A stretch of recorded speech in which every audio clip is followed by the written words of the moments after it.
진리요 생명이 되는 줄 믿습니다.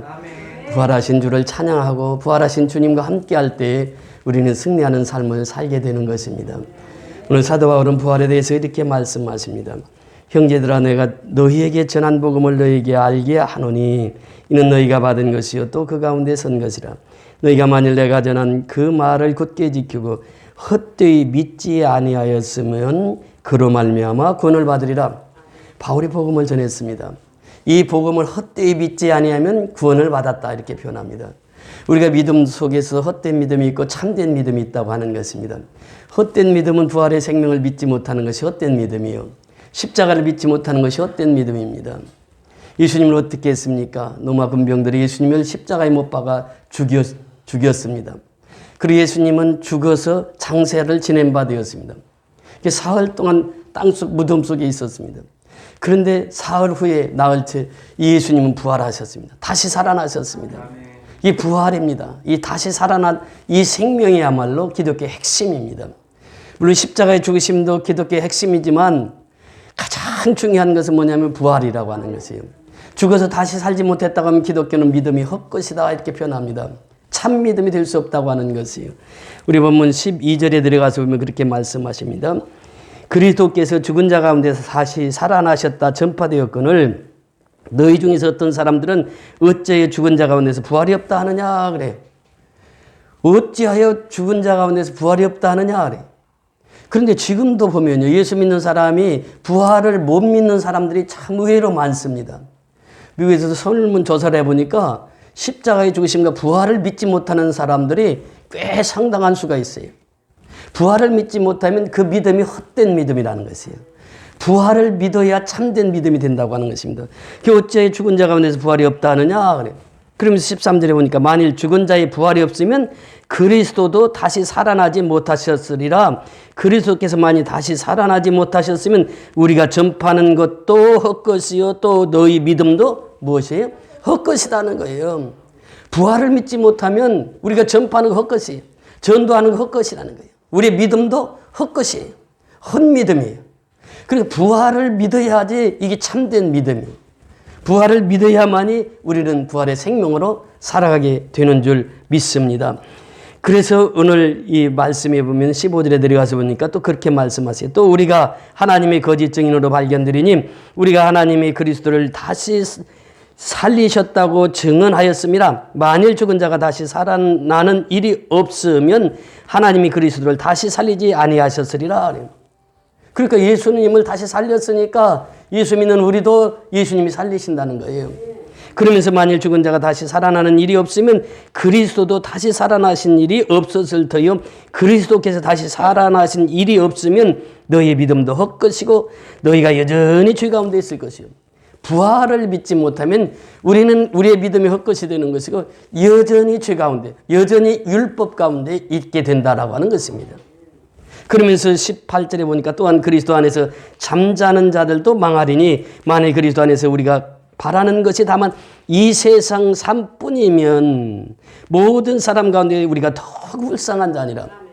예수 믿는 사람은 꼭 이 사실을 믿어야 돼요. 예. 이 세상뿐이면 이렇게 표현해요. 그러니까 예수 믿을 필요 없다는 거죠. 이 세상뿐이면. 예수님이 다시 부활하셔서 우리가 천국 소망을 가지고 살아가기 때문에 이 세상의 어떤 화려함보다도 우리는 하늘나라를 그리게 되는 거죠. 하나님의 그 속성을 우리는 담게 되는 것입니다. 그리고 예수 그리스도를 기다리면서 살게 되는 것이죠.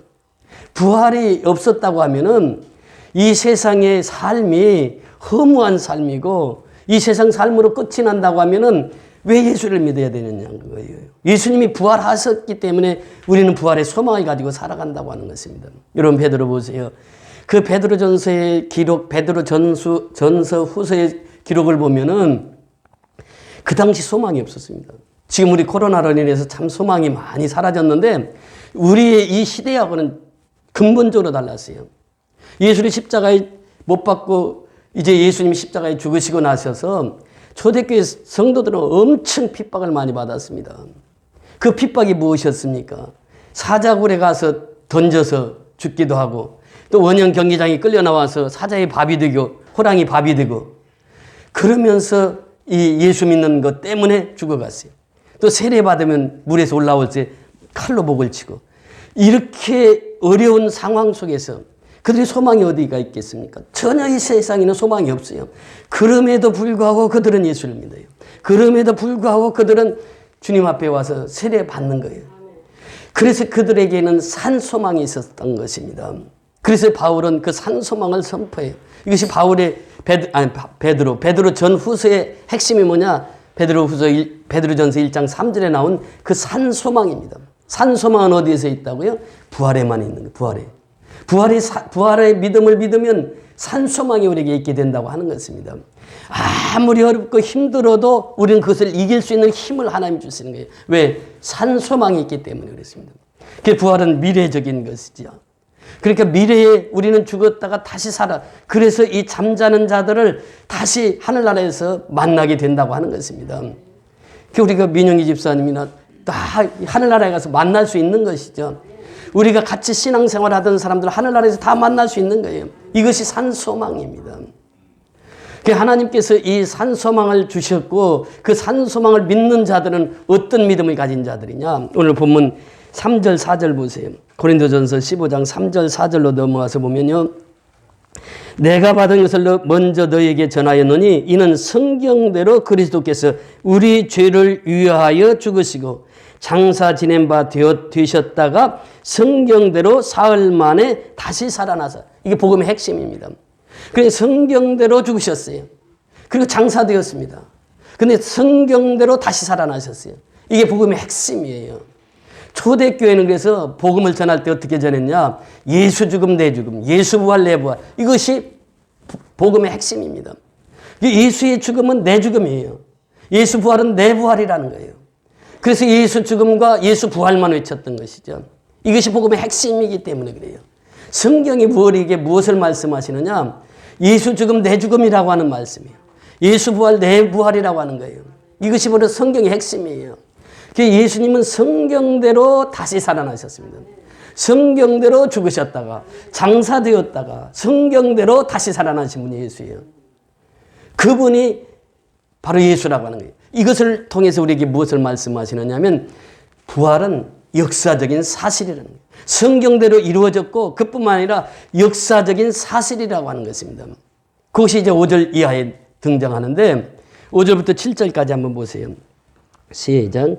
게바에게 보이시고 그 후에 12 제자에게와 그 후에 500여 형제에게 일시에 보이셨나니 그 중에 지금까지 대다수는 살아있고 어떤 사람은 잠들었으며 그 후에 야고보에게 보이셨으며 그 후에 모든 사도에게와 이 부활의 역사적 사실을 우리에게 밝혀주고 있습니다.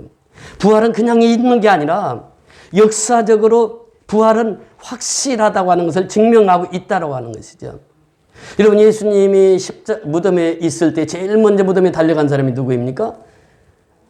마가는 그것을 이제 막달라 마리아라고 이렇게 표현하고 있습니다. 마가복음 복음서 중에서도 원복음서예요. 그래서 마가복음을 여러분들이 제일 먼저 읽어야 돼요. 마가복음을 읽으면 마가복음에서 이제 누가복음이, 마가복음에서 요한복음이, 마가복음에서 기록되어 있기 때문에 마가복음을 원복음서라고 그래요. 그러니까 예수님 십자가에 있을 때 막달라 마리아가 달려갔어요. 예수님의 부활을 제일 먼저 목격한 사람이 누구입니까? 막달라 마리아예요. 그 여인은 어떤 여인이었습니까? 7 귀신에 잡혀가지고 그렇게 힘들고 어렵게 살던 그 여인이에요. 그 귀신이 7 귀신이 들어가지고 너무너무 힘든 생활을 했었는데 예수님을 만났어요. 예수님께서 그 귀신을 쫓아내 주셨어요. 그 여인이 제일 먼저 달려가서 예수님을 만나게 됩니다.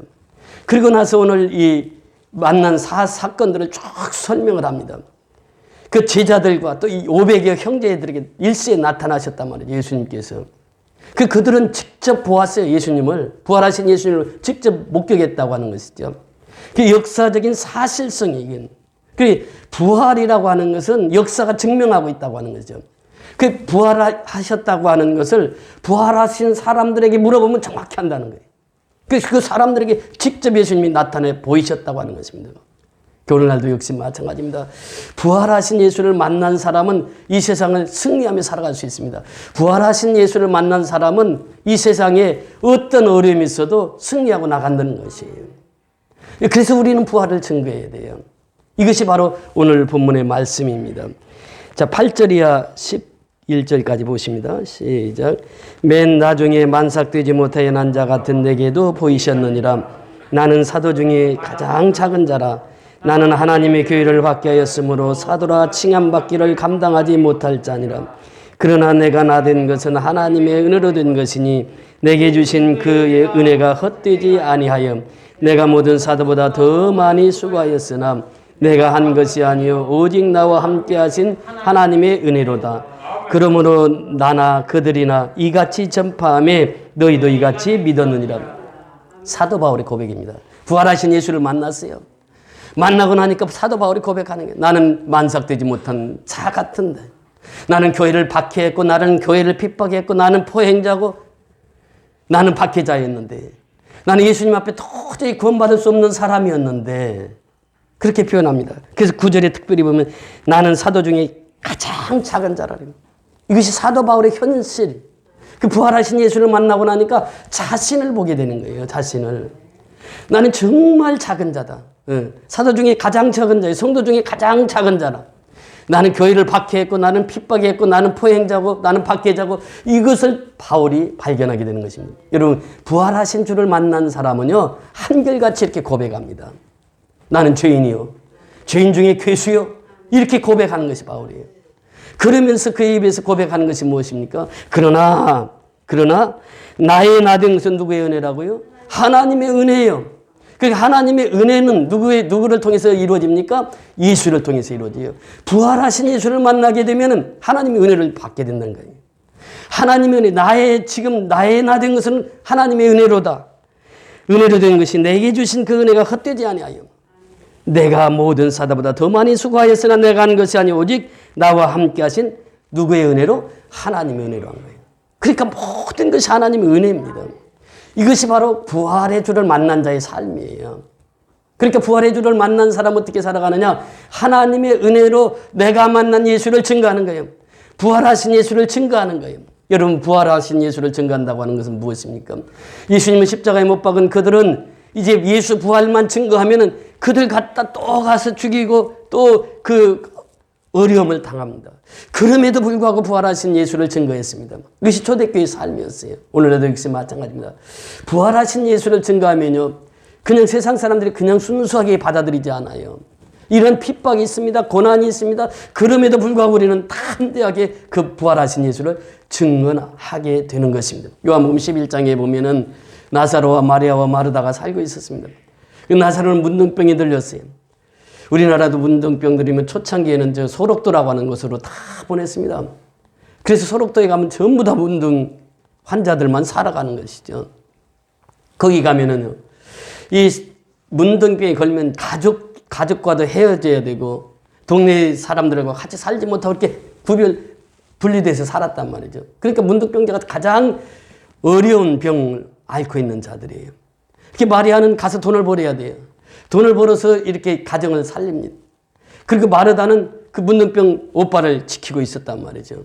근데 마리아가 돈을 벌어가지고 이제 그랬는데 그 향을, 옥합을 갖게 되었는데 예수님이 십자가에 장례하기 전에 예수님이 발 앞에 그 향을 붓습니다.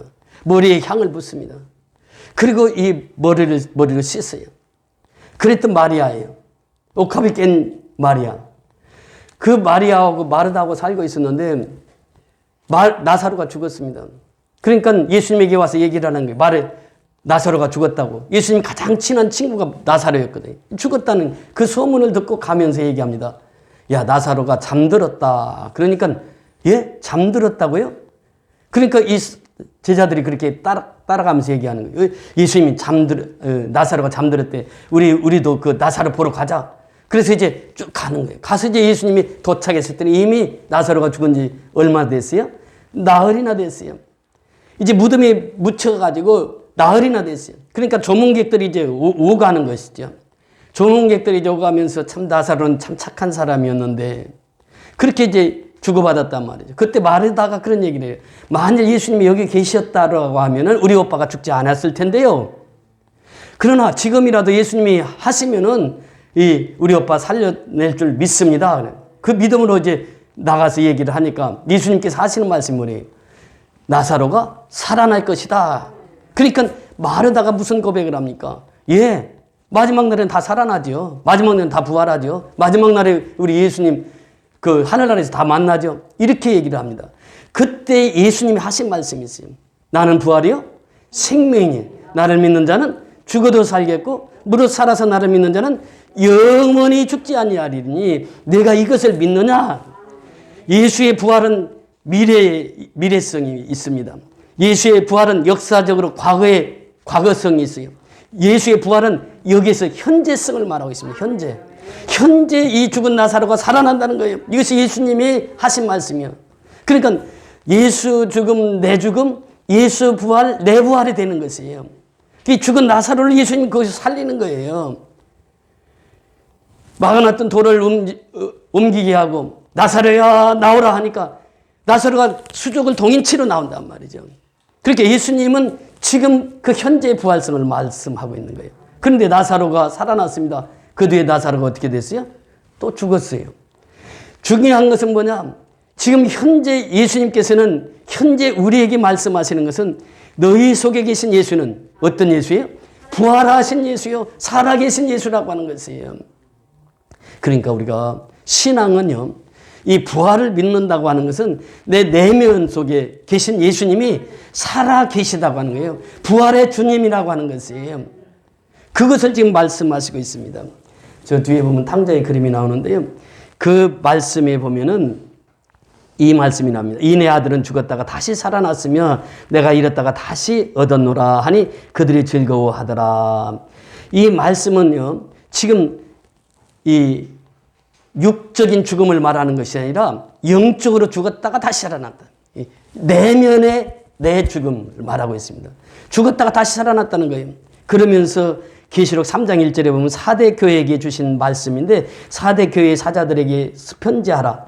하나님의 7영과 7뼈를 가진 이가 이르시되 내가 내 행위를 아노니 내가 살았다 하는 이름을 가졌으나 실상은 죽은 것이라. 그러니까 무엇을 말하고 있습니까? 지금 이 내면 속에 있는 나에 대한 말씀이죠. 이게 부활은 뭐냐? 내면 속에 내가 날마다 죽고 날마다 살아나야 된다고 하는 것이에요. 오늘 본문 보세요. 33절인가요? 거기 보면은 31절에 보면 고린도전서 15장 31절 보세요. 시작.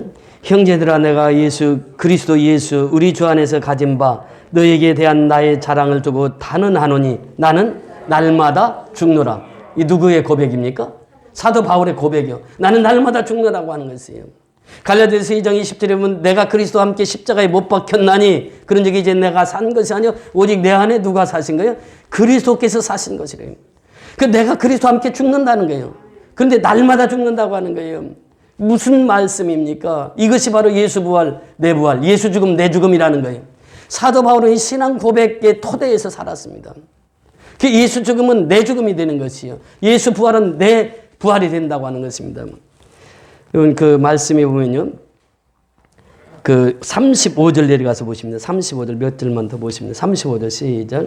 누가 묻기를 죽은 자들이 어떻게 다시 살아나며 어떠한 몸으로 오느냐 하리니 36절 어리석은 자여 내가 뿌리는 씨가 죽지 않으면 살아나지 못하겠고. 자, 부활에 대해서 묻습니다. 누가 묻기를 죽은 자들이 어떻게 다시 살아나며 이렇게 변해요.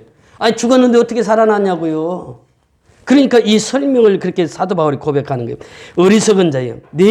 내가 뿌리는 씨가 죽지 아니하면 살아나지 못하겠고. 무엇을 말하고 있습니까? 씨는 바로 죽어야 산다고 하는 것이에요. 여러분 시골에서 농사 지을 때에 다른 건 다 먹어도 씨 종자는 먹지를 않습니다. 옥수수 맛있잖아요. 맛있는 옥수수가 있는데 어머니가 씨 옥수수를 딱 걸어 놓습니다. 그러면 그것은 손을 못 대는 거예요. 왜? 다음에 농사를 지어야 되니까. 씨나락이 있습니다. 벼는 다 먹을 수 있지만 씨나락은 절대 먹어서는 아니 됩니다. 근데 아버지가 그러세요. 외정시대 때에 일본 사람들이 씨나락까지 다 공출해 갔다는 거예요. 그래서 그 씨나락을 집에다 감춰놓으면 다 뒤져가지고 가져간다는 거예요. 그래서 우리는 저 진미티 밭이 있었는데 거기 밭에다 씨나락을 묻어놨다는 거예요. 그리고 농사를 거기서 지었다는 거예요. 그 씨나락 감춰놨다가 지었다는 거예요. 씨나락은 다 먹어도 씨나락은 먹지 않습니다. 왜? 그 씨나락이 있어야 그 다음에 농사를 지을 수 있으니까 그래요. 지난주에 우리 그 농장에다가 그 씨감자를 심는데 씨감자는요, 이 일반 감자보다 더 비쌉니다. 이게 보니까 그렇게 크지는 않은데 순이 다 이렇게 음이 나와 있어요. 그러니까 그걸 심어야 자라거든요. 그런데 그 심으면 어떻게 된다고요? 썩는단 말이죠, 그게. 썩어서 싹을 내는 거예요. 썩어서 싹을 내서 그 열매를 맺게 되는 것입니다. 부활이라고 하는 것이, 육체의 부활이라고 하는 것이 이것을 우리에게 말씀하시는 거죠. 그러니까 부활이라고 하는 것은 생명이라는 거예요. 생명은 신비입니다. 여러분 생명이 태어나는 거 보세요. 얼마나 신비한지 몰라요. 생명의 신비예요. 그 우리가 이 생명을 보면서 아주 신비한 것이라. 그 생명의 신비와 또 부활도 역시 마찬가지입니다. 다시 산다는 거 이거 얼마나 신비인지 몰라요. 그러니까 생명의 신비, 부활의 신비를 믿는 사람은 어디서부터 출발해야 되느냐? 창세기 1장 1절에서 나옵니다. 대체 하나님이 천지를 창조하시는 창조주 하나님을 믿지 못하는 사람은 생명의 신비를 믿을 수가 없는 거예요. 부활의 신비를 믿을 수가 없는 거예요. 그러니까 생명이라고 하는 것이 바로 생명은 죽어야만 산다라고 하는 것이에요. 그래서 요한복음 12장 24절에 예수님께서 말씀하시잖아요. 한 알의 밀알이 땅에 떨어져 썩지 아니하면 한 알 그대로 있고 썩으면 많은 열매를 맺느니라. 농사의 원리가 그렇습니다. 밀을 땅에 그냥 한 알 그대로 두면 그대로 있어요. 그런데 땅에 딱 떨어져서 그 밀이 썩어서 싹을 내. 그리고 꽃을 피고 그 열매를 많이 맺게 된다고 하는 것이에요. 썩지 아니하면 열매를 맺을 수가 없다는 것입니다. 부활의 생명이 똑같다고 하는 거예요. 우크라이나가 지금 전쟁이라 폭탄을 지금 막 러시아에서 포탄을 쏴가지고 포탄을 맞으면요 그 자리가 구덩이가 파입니다. 지금은요 무기가 좋아갖고 한 방 떨어지면 그 웅덩이가 파해버리는 거예요. 근데 그 전쟁통에서 아버지하고 이제 소녀가 가다가 포탄 속에서 살아야 되는데 아빠가 그랬어요. 밤중이라 캄캄한데 포탄 떨어진 자리를 뚝 뛰었어요. 그 자리 가면 삽니다. 왜냐하면 포가 떨어지는데 또 안 떨어지거든. 그 옆에 떨어지면 떨어졌지 절대 떨어지는데 또 안 떨어뜨립니다. 그러니까 아빠가 먼저 뛰어내렸어요. 깜깜한데 포탄 자국이 있는데 그래서 펄쩍 뛰어내렸어요. 그러니까 딸이 아빠 그러니까 아빠가 저 밑에서 대답을 하는 거예요. 딸아 뛰어내려. 너도 뛰어내리면 살아. 그러니까 아빠 나 안 보여. 깜깜하니까 안 보이는 거예요. 그러니까 아빠가 대답하는 거예요. 나는 너 보여. 뛰어내려. 그러니까 그 소녀가 뛰어내리겠어요? 안 뛰어내리겠어요? 뛰어내립니다. 누구 소리 듣고? 아빠 소리 듣고. 아빠가 지금 밑에서 보인다는 거예요. 받는다는 거예요. 그러니까 두려움이 있고 그 칠흑같이 어둡지만 뛰어내립니다. 이것이 뭐냐? 믿음이라는 거예요. 믿음. 우리가 부활의 믿음을 믿는다고 하는 것은 무엇입니까? 그 아빠의 소리를 듣고 아이가 그냥 뛰어내리는 게 보이지 않아요, 아빠가. 믿음이라는 것이 그거예요. 믿음이 보입니까? 안 보입니까? 안 보여요. 부활의 신비가 보여요? 안 보여요? 안 보여요. 그런데 우리는 그걸 믿어요. 왜? 아빠 소리가 들리거든. 아빠 소리가 들려요. 그러니까 뛰어내리는 거예요. 우리 요셉 요한이가 어렸을 때 그 밑에 이제 밤중에 그 과자를 사러 가려면 꼭 아빠 손을 잡고 가야 돼. 저희들끼리 무서워서 못 가고 우리 그 전에 있던 그 교회 보세요. 그거 험하잖아. 아빠. 그럼 손 잡으면 얘들이요. 컴컴한데도 펄쩍펄쩍 뛰면서 너무너무 좋아하는 거예요. 아빠 손만 잡으면 그냥 무서울 게 없어. 어렸을 때는. 믿음이 바로 그거예요. 부활의 믿음이. 한 번에 이제 그 자동차가 고속도로 하이웨이를 쫙 가는데 앞차가 가다가 갑자기 없어져 버리는 거예요. 그 가던 차들이 없어져 버리는 거예요. 그냥 보니까 그 고속도로가 이제 가다가 큰 다리가 있는데 다리가 그냥 중간에 끊어져 버렸어요. 그 어떤 사람이 가서 차들이 앞차가 없어지니까 세웠어, 차를. 세워놓고 보니까 이 차가 가면 쏙 빠지고 그냥 그 다리가 끊어졌으니까. 그러니까 이 사람은 알아, 이제. 그걸 봤어. 그러니까 이 사람이 이제 차 오면은 막 세우는 거예요. 칠흑같이 깜깜한. 그러니까 어떤 두 차가 지나가면서 저 사람 미쳤나 보다. 밤에 왜 저러고 차를 막어? 그러고 가더니 그렇게 폭 빠져. 두 대가 폭 빠져. 근데 보니까 버스가 오는 거예요, 버스가. 그래서 이 사람이 그냥 버스를 가서 막아는, 그러니까 버스 운전수가 막 크락션을 누르면서 빨리 비키라고. 이 고속도로에서 사람이 저게 뭐냐고 그냥. 근데 끝까지 죽으면 죽었지 안 비켰어요. 그랬더니 버스가 오다가 딱 서는 거예요. 서가지고 버스 운전사하고 버스 탄 사람들이 딱 보니까 다리가 끊겨져 있는 거예요. 그러니까 그 사람들, 버스 운전사가 버스로 딱 올라가더니 버스를 이렇게 옆으로 딱 가로막고 아무 차도 못 가게 하는 거예요. 왜? 그 위험을 봤거든요. 다리가 끊어진 것을 봤거든. 우리 신앙도 역시 마찬가지예요. 부활을 체험한 사람은요, 부활을 증거하지 아니할 수가 없습니다. 왜냐하면 그게 가면 죽거든, 사람이. 우리가 복음을 전할 때 꼭 그렇습니다. 내가 전해서 그 사람이 예수 믿으면 그 사람은 어떻게 돼요? 그 사람이 사는 것이에요. 그런데 그 사람이 예수를 안 믿어. 그러면 어떻게 해요? 그 사람은 죽는 거예요. 그러니까 우리가 그 다리 끊어진 것을 본 사람은요, 절대로 그 차를 통과시키지 않습니다. 거기 가면 죽는데, 이 부활하신 예수를 만난 사람은요, 절대로 부활하신 예수를 증거하지 않고는 견딜 수가 없는 것이 이게. 그러니까 이 마가가 그런 고백을 합니다. 마가 막달라 마리아가 예수님 만났다는 얘기하면서 부활하신 예수를 만났고, 그러면서 그가 예수를 만나고 나서는 어떻게 해야 되느냐라고 하는 거예요.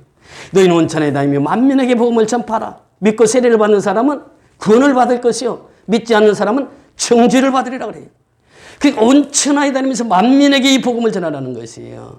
우리가 미얀마의 복음을 전하는 것이 왜 그렇습니까? 그들은 지금까지 살고 태어나서 보니까 불교 국가에서 태어난 거예요. 예수라는 예수를 한 번도 들어본 적이 없어요. 예수가 누군지 몰라요. 하나님이 누군지 몰라요. 부처님만 알지. 그런데 우리가 그 가서 복음을 증거하다 보니까 이 사람들이 돌아오기 시작해요. 아, 예수가 하나님의 아들이네. 예수 믿어야 내가 살겠네. 예수 믿어야 내가 구원받네. 그래서 세례를 받는 거예요. 지난주에 성경 세미나를 계속 했더라고요. 그 보면서 간증이 이제 쭉 오는데, 한 분이 누마티스 관절염을 해서 의사 선생님이 이제 얼마 못 산다고 집에 돌아가서 이제 좋은 거 먹고 있으라고. 근데 이 사람이 성경 세미나에 왔어요. 그러면서 금식을 하면서 하나님 앞에 매달려 기도했어요. 그런데요, 그 죽는다고 한 사람이 지금 이제 다 나아가지고 잘 걷고요, 잘 먹고 그렇게 살고 있다고 하는 간증을 보내왔습니다. 여러분, 지금 미얀마에 그렇게 어렵고 힘든 가운데서도 하나님은 살아 역사하시는 거예요. 우리가 기도하면 그 기도를 들으시는 하나님이에요. 부활하신 예수님은 살아계신 예수님이에요. 그래서 이 부활하신 예수님을 만난 사람마다 그렇게 복음을 증거하게 되어 있습니다. 여러분, 예마로 가는 두 제자가 있었습니다. 그 두 제자에게 예수님이 같이 동행을 했어요. 그러면서 그들은 슬픈 기색을 하고 엠마오로 자기 고향으로 갑니다. 그때 예수님이 나타나셔서 말씀하셨어요. 당신들 어디 가시오? 그러면서 이 얘기를 합니다. 그때 그들이 얘기하는 거예요. 당신은 왜 슬픈 기색을 하고 갑니까? 그렇게 물어보니까 당신은 요즘에 근일에 예루살렘에서 된 일을 알지 못하느냐고. 아니, 예수가 죽었단 말이요. 그 나사렛 예수가 죽었단 말이요. 그리고 이제 살아났다고 하는 그 소식을 듣긴 했어도 이 사람들은 이제 그 엠마오로 그 두 제자가 내려가는 거예요. 그때 이제 예수님하고 주고받고 합니다. 그러면서 예수님이 성경을 풀어서 쭉 설명을 하죠. 근데 이제 그들이 도착했을 때에 예수님을 알아본 거죠. 아하, 이분이 예수구나. 그 알아보니까 예수님이 없어요. 그래서 이 엠마오로 가던 사람들이 성경을 풀어줄 때 어떤 역사가 일어났느냐? 마음이 뜨거웠다라고 하는 거예요. 우리가 설교를 들으면서도요, 지금 마음이 뜨거워지는 사람이 있어요. 뜨거워져서 그 은혜를 체험하고 그 은혜를 받아가지고 증거해야 된다고 하는 그 사명을 갖고, 그 성경을 풀어줄 때는 어떻게 하냐? 마음이 뜨거워져야 돼, 이게. 내 마음이 뜨거워져야 돼. 그래서 이 말씀을 전해야지, 내가. 그래서 이 마음이 뜨거워졌단 말이에요. 두 번째는 무엇입니까? 그들의 행함을 보면 두 번째는 엠마오로 가던 사람들이 예수를 만나고 나서 어디로 갑니까? 예루살렘으로 다시 가는 거예요. 엠마오는 뭐예요? 사지로 내려가는 거예요. 예루살렘은 무엇입니까? 살아있는 도시로 가는 거예요. 그래, 죽음에서 사망에서 생명으로 가는 거예요, 이게. 인생의 방향 전환입니다, 이게. 부활하신 예수를 만나면요, 그 인생의 방향 전환이 되는 거예요. 내가 지금 가던 길이 사지로 가는 길인데, 부활하신 예수를 만났어요. 엠마오로 가던 제자들이 다시 예루살렘으로 향합니다. 예루살렘은 교회가 있는 곳이요, 말씀이 있는 곳이요, 생명이 있는 곳이에요. 그러니까 이 사지로 가던 사람들이 예수님을 만나니까 이제 방향 전환이 되는 거예요. 방향 전환이. 인생이 방향 전환이 되는 거예요.